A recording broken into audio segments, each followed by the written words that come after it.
So I give you right now, Lee McVey, and thank you, dear Lee, for doing this. Wonderful. You're welcome. Thank you for having me. This was my reference photo, and I took this photo several years ago when Richard McKinley held an invitational workshop in Bend, Oregon, and he took us to this place, Sparks Lake. It's a gorgeous lake, and this view with the rocks and the sunlit pile of rocks at the bottom and the pines above has attracted me for years, and I just never painted it. So I decided to do it for this. However, this particular photograph, the rocks, the top of the rocks cuts through half of the painting. And I feel that the trees are not the center of interest that I wanted. I wanted the center of interest to be the sunlit pile of rocks and the little tree that's growing out of the side. In the photo, it's just about center. So I made some changes. If you go to slide 3, I like square formats a lot. So I cropped the photo so that the trees were not the main interest.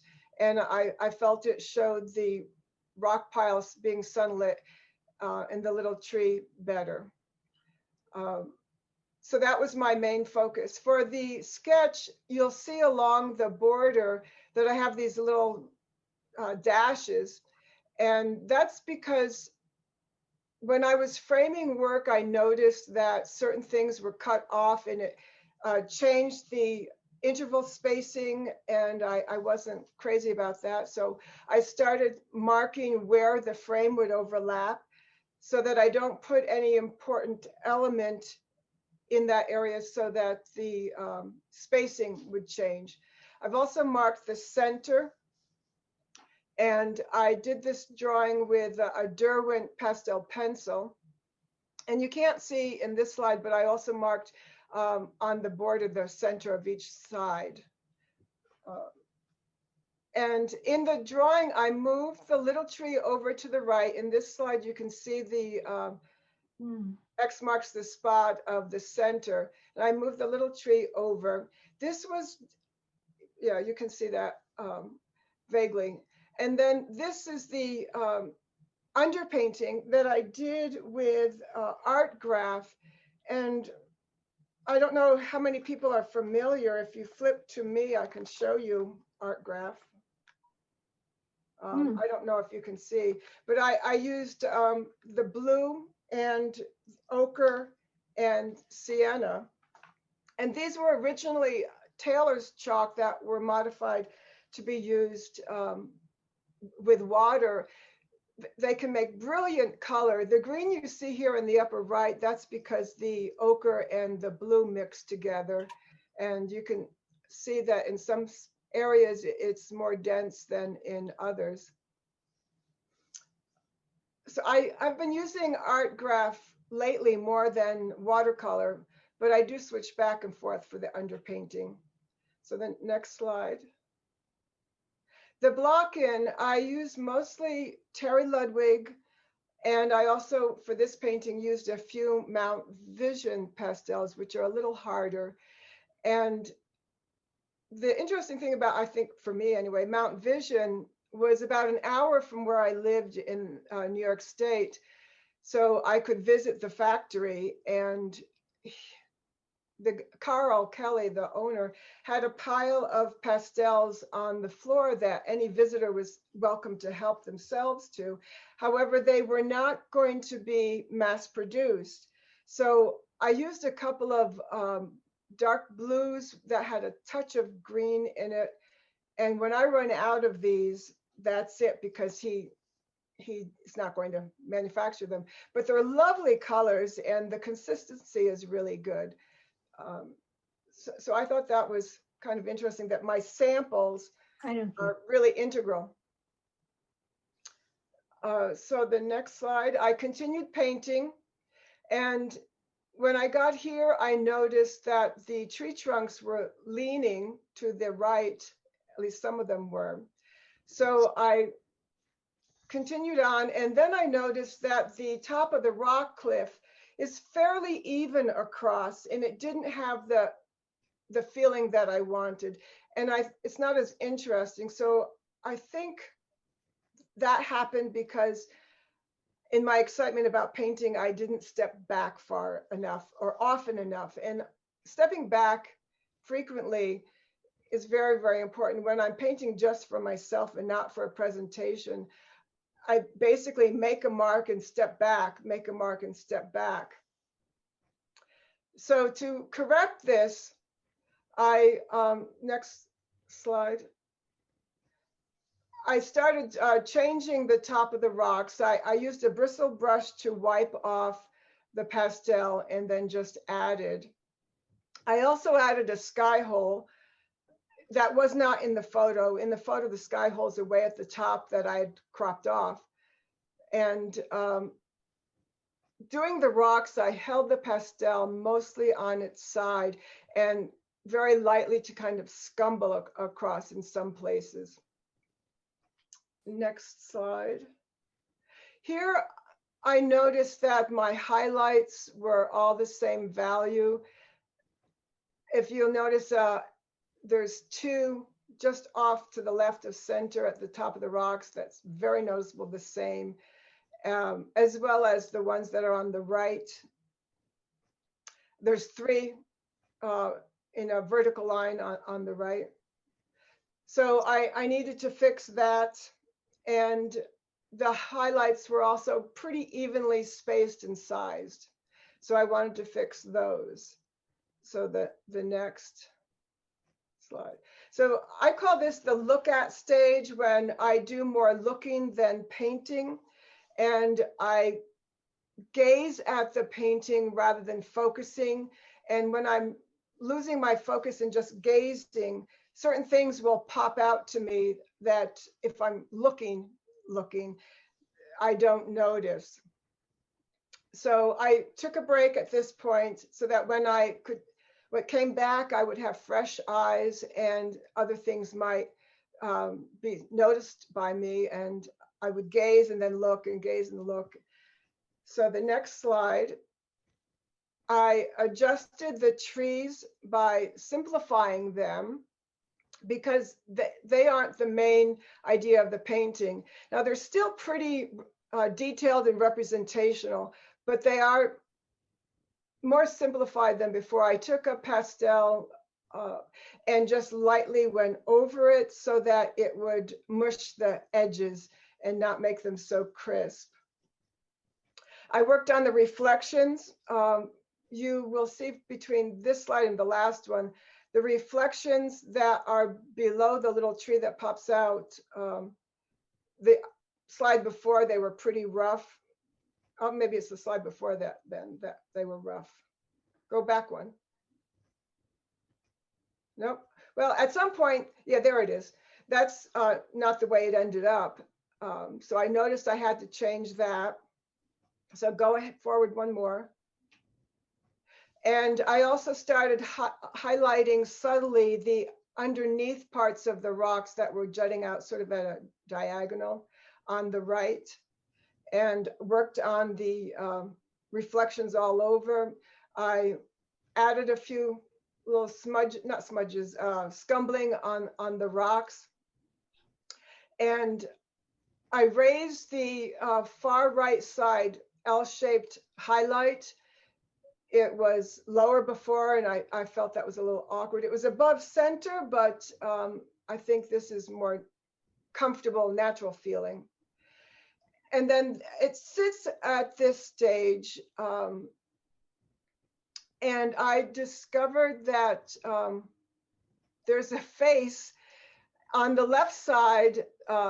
The green tree that comes out of the rocks, if you look, the tree trunk is sort of like the nose, and the dark areas around are like eyes. So I want to change that. Do you see that section? The face, or am I the only one who sees the face? No, we can see it. Yeah. Yeah. Well, I don't like it when I see things like that, because then that's all I see when I look at the painting. So I wanted to change that. And I did a lot of refining to the pile of rocks at the bottom, and little areas where I saw the gray rocks were maybe too dark or too light. I made adjustments there.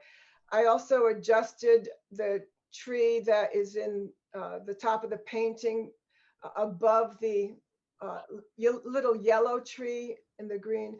It's still very representational, but it is simplified.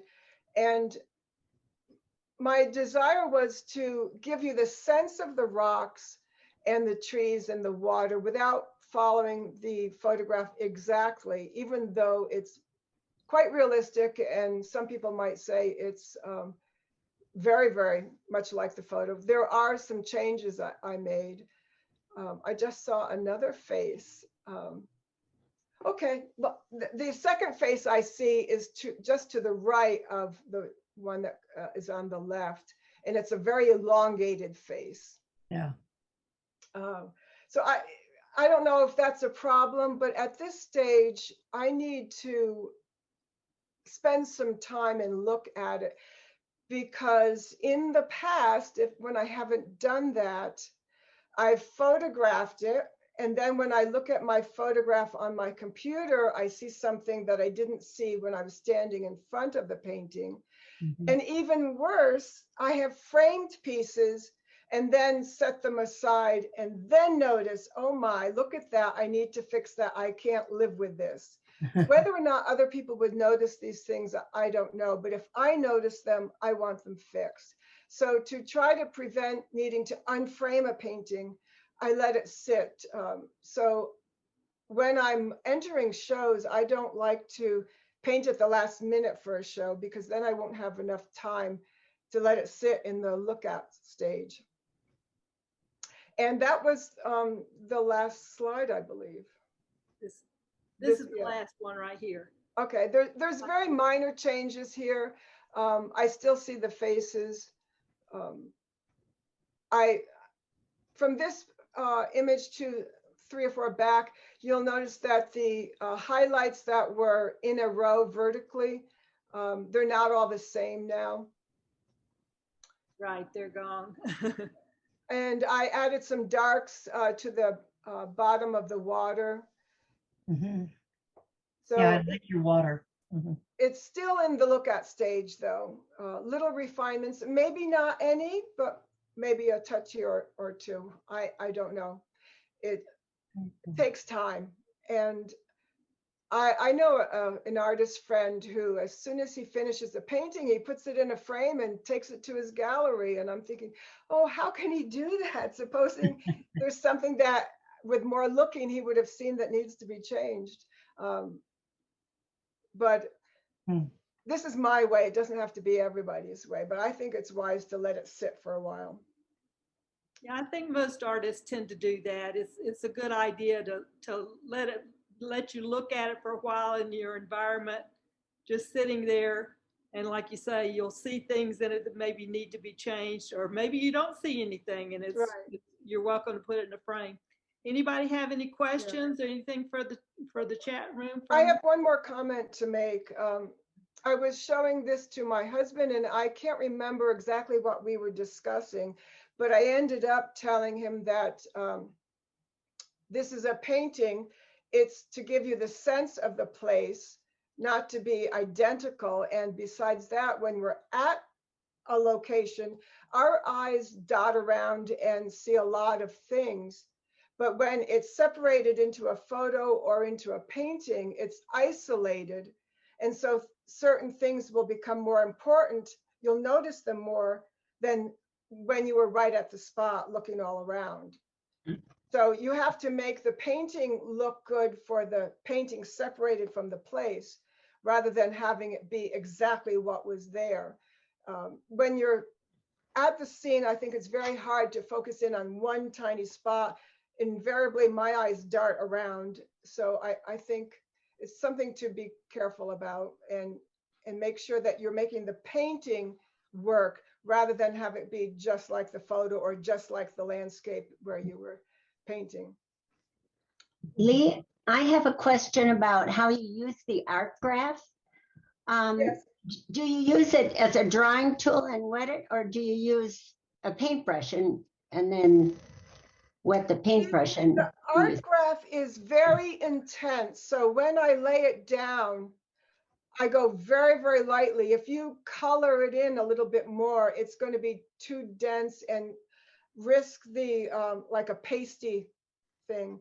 Not as bad as if you were using pastel in water and had not enough water, but it's a very intense. You can see spots that are more intense here and spots where I pushed that around and it became lighter. So I don't draw with it necessarily. I draw with a Derwent pastel pencil, and then I lightly put in parts of the art graph. And I don't have to cover the whole shape with art graph because it is so intense, it can be pushed around with water and a paintbrush. And I use a bristle brush. Okay, thank you. Do you always start on a light ground, a white or a very light ground? Or do you ever use a medium value ground? Oh, yeah, I go through stages. When I plein air paint, I often do an ochre or a sepia ground completely covered. In the studio, I generally start out this way with a sketch and then the underpainting. But since I can't prepare that way for plein air, I just tone the whole board. And by the way, this is UArt 400 grit, and it's on their mounted board, not the Sintra board that they're putting out now, but their original mounted board, which is harder than the boards I personally get, which is Crescent 1153, kind of cottony. And so this was a 12 by 18 board, and I had to cut it down. And it's not easy to cut. It kind of ruins the mat knife to go through the hard board and then the sandpaper. And then I just put tape on that side. So when I tape it on my easel, it's got white tape all around it. Oh, white tape. Yeah, white tape, because that's what I use in the studio when I'm painting plein air and I have a black board to put my painting on. I use black tape in the field, but in my studio, I use the white. I don't think it's as problematic for me in the studio as the glaring light with white tape in the field. Mhm. Thank you. Any other questions? Nothing in the chat. I Okay. have a question. Lee, could you explain more about the interval marks that you put on the drawing in the beginning? When I started doing that, I was painting, I guess you'd call them fields of juniper, and the junipers were unevenly spaced, but I noticed when I put a frame on it, the two edges, left and right, became even with the next juniper. And I didn't intend that, so that's when I started doing this. Does that answer your question, or could you explain your question a little more? Yeah, it was just, I just didn't understand how you use it. So it's more to make sure things don't line up. Yes, the frame will cover the amount to where I've marked it. And if I don't do that, I might put something, well, say like this line on the left, it's sort of in center left, on the very left, this line. If I didn't have that mark, the space is different than it would be when it's framed. So I want that space to be designed as it would be when it's framed. So do you have a space between the mat and the artwork? No, So your mat presses right up against the artwork then? when I'm framing, Yes. I frame two different ways. I frame with a spacer, Frame Tech, the S type ones. And sometimes I do it like we saw, I don't if you saw Natasha Eisenhower's presentation before COVID, she showed how she puts it right across. And she did a test of doing that and then leaving it out in the elements for a month to see how it fared, so that she thought it would be safe for humid areas or dry areas.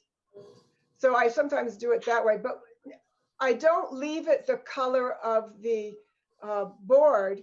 When I do the underpainting, I go all the way to the edges, so that if I use a spacer and you're looking at an angle, you won't see the empty white board or the buff colored board. So you bring the pastel all the way to the edge so that if you look at it when it's framed from the side, you don't see the white board. Right. If you look at slides 3 and 4, Linda, you'll see.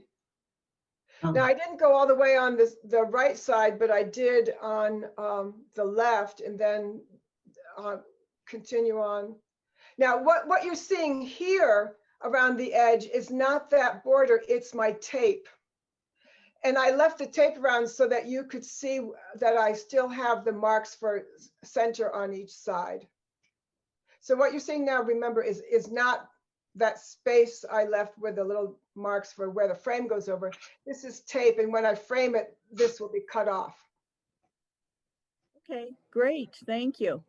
Thank you, Lee, for this, because, oh, thank you, Lee, because it's a danger when you're composing. If you're the kind of person who likes to go all the way out to the edge and then not being mindful of the fact that some of it's going to be covered up. And then it is a risk that you're messing with your composition.